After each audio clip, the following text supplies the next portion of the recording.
Welcome to exam निकालो। तो आज हम वर्ल्ड ज्योग्राफी की सीरीज़ को आगे बढ़ाते हुए नेक्स्ट चैप्टर डिस्कस करने जा रहे हैं, जिसका नाम है जलमंडल एवं महासागरीय धाराएं, हाइड्रोस्फीयर एंड ओशन करेंट्स। ये जो ओशन करेंट्स चैप्टर है, इससे हमेशा एक क्वेश्चन पूछा ही जाता है वर्ल्ड ज्योग्राफी का, ठीक है, जिसमें महासागरीय धाराएं आपकी पूछी जाती है, कौन सी धारा किस ओर बहती है, कौन सी ठंडी है, कौन सी गर्म है। तो ये बहुत इंपॉर्टेंट हो जाता है। तो आइए देखते हैं इसके बारे में। एक निश्चित दिशा में प्रवाहित होने वाले महासागरीय जल को क्या कहा जाता है? तो इसे महासागरीय धारा कहते हैं, ओशन करेंट्स, ठीक है। एक निश्चित इनका जो प्रवाह करने की जो धारा होती है, दिशा होती है, डायरेक्शन होती है, उसी को हम क्या कहते हैं? महासागरीय जल की जो निश्चित दिशा होती है जिसमें वो प्रवाह करती है, उसे हम कहते हैं ओशनिक करंट्स कहते हैं, ठीक है। देखो, महासागरीय धाराओं की उत्पत्ति के कुछ कारण बता रखे हैं। कभी कभी इन कारणों से भी पूछ लिया जाता है, जिसमें मल्टीपल चॉइस में बहुत सारे रीजंस दे रखे होंगे, उसमें से हमें सेलेक्ट करना होगा। तो जैसे सबसे बड़ा कारण है पृथ्वी की परिभ्रमण गति, ठीक है, अपने ही एक्सिस पे जो रोटेट करती है पृथ्वी, वो प्रचलित पवनें होती हैं, ठीक है। प्रचलित पवनें जो हैं उसकी वजह से, प्रेशर वायु दाब की वजह से, वाष्पीकरण एवं वर्षा इवेपोरेशन और रेन की वजह से, घनत्व प्रवणता यानी डेंसिटी ग्रेडियंट से, तापमान में अंतर के कारण, तटरेखा की आकृति अथवा महाद्वीपीय तटीय बाधा। तो ये कुछ रीजंस हैं जो कभी कभी पूछ लिए जाते हैं कि इस महासागरीय धाराओं की क्या उत्पत्ति के क्या कारण हैं। उस पर कुछ मल्टीपल चॉइस क्वेश्चंस के टाइप में रहेंगे और उसमें से हमें देखना होगा कि कौन से कारण है। तो ये कारण एक बार देख लीजिए। पृथ्वी की सतह का कितना भाग जल से ढका है? तो ऑलमोस्ट 70% तो जल से ही ढका है। तो 2/3 भाग जो है हमारा पृथ्वी का जल से ढका हुआ है।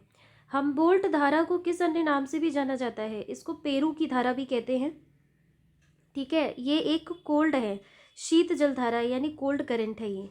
हम्बोल्ट जो करंट है इसको पेरू पेरू करंट भी बोला जाता है, पेरू की धारा भी बोला जाता है। और ये क्या है? कोल्ड करंट है, ठीक है। आगे हम देखेंगे गर्म और जितने भी ठंडे हैं उष्ण करंट, उसके बारे में नेक्स्ट देखते हैं। तो इसमें अगर हम देखें तो टर्की के उत्तर में कौन सा सागर है? टर्की के उत्तर में कौन सा सागर है? कैस्पियन सागर है, ये तो पता है। टर्की है, उसके उत्तर में कैस्पियन सागर है, उस पर Kazakhstan, Azerbaijan, Russia, Iran, Iraq, इनसे सबसे है ना घिरा हुआ है कैस्पियन सागर। डेटम लाइन, समुद्र तल की वह क्षैतिज रेखा यानी हॉरिजॉन्टल लाइन होती है, हॉरिजॉन्टल लाइन, जिससे ऊंचाई तथा गहराई को मापा जाता है। डेटम लाइन क्या है? समुद्र तल की वह क्षैतिज रेखा है, क्षैतिज मतलब हॉरिजॉन्टल रेखा है, जिससे ऊंचाई और गहराई को मापा जाता है, उसे हम डेटम लाइन कहते हैं। नेक्स्ट देखते हैं। तो नेक्स्ट है हिंद महासागर में प्रवाहित होने वाली अगुलहास, ये किस प्रकार की जलधारा है? ये गर्म जलधारा है, इसके बारे में काफ़ी बार पूछा हुआ है। तो अगुलहास जो हिंद महासागर में प्रवाहित होती है धारा, वो किस टाइप की है? गर्म जलधारा है।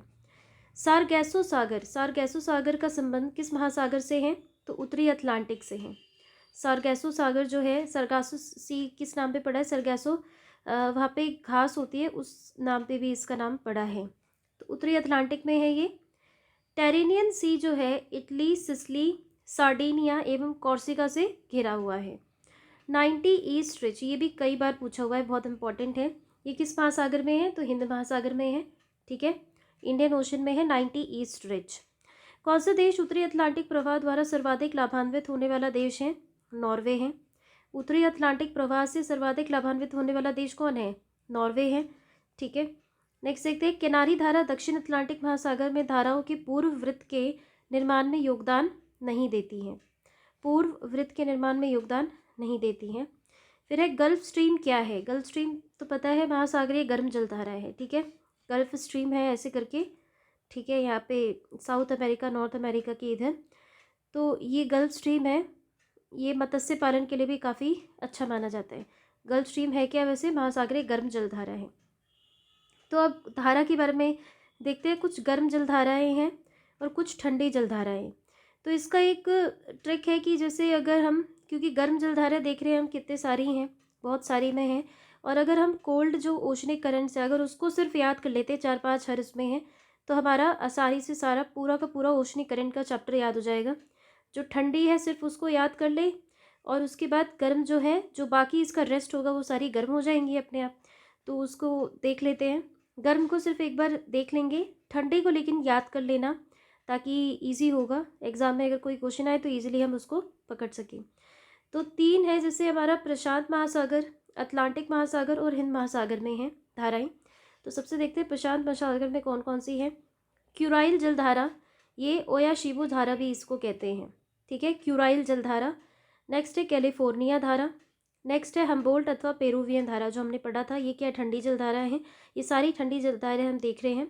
अंटार्कटिका प्रवाह और ओखोटस्क धारा, ये सारी क्या है, कोल्ड करेंट्स है प्रशांत महासागर की।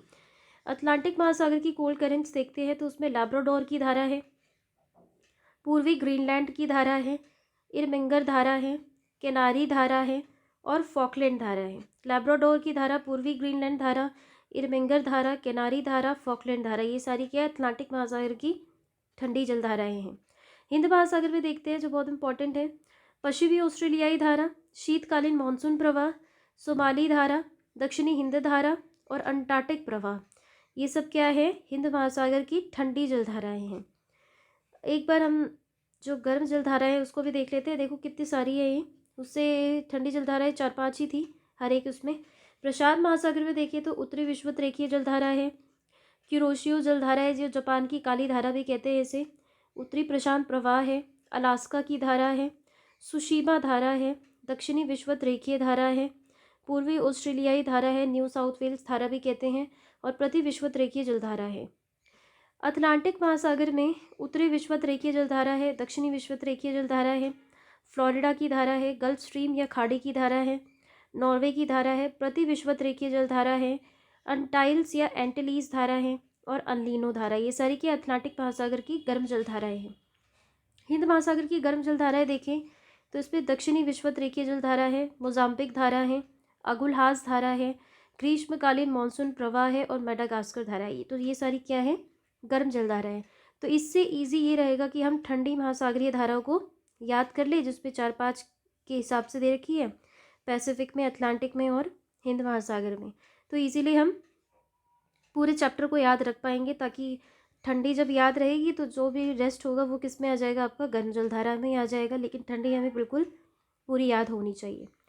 तो ये था आज के लेक्चर में, हमने धाराओं के बारे में देखा, करंट्स के बारे में, ओशनिक करंट्स हैं, तो ओशन करंट्स जो है इसके बारे हमने देखा। तो आज की क्लास में बस इतना ही, नेक्स्ट हम डिस्कस करेंगे नेक्स्ट क्लास में अगले टॉपिक के साथ। तब तक के लिए थैंक यू।